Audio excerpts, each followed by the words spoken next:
Қазір біз туған күнге дайындап жатырмыз. Неше түрлі әдем букеттер. Мынандай. Свежий гүлдер келген, розалар. Қандай розалар? Мынаның аты қандай еді?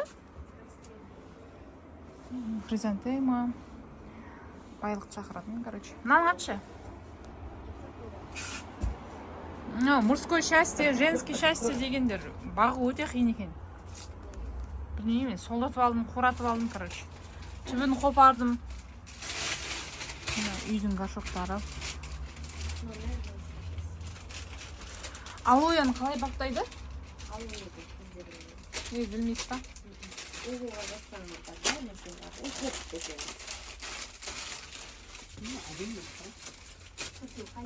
Бүгін бізде Насиба әпшенің туған күні.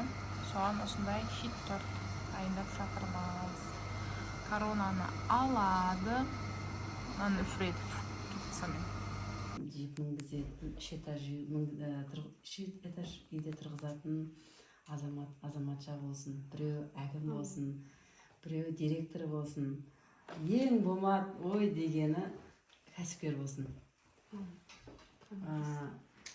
Не дейді, ұлдың жаңағы жасын келген кезде басыңды төрге де сүйрейтін, көрге де сүйрейтін осы бала шағаң дейді ғой.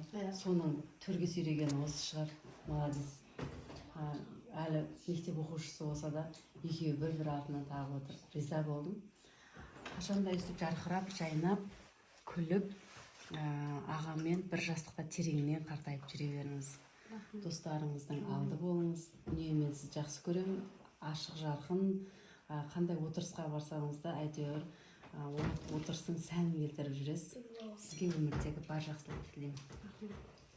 Соғышын ақпая. Ой,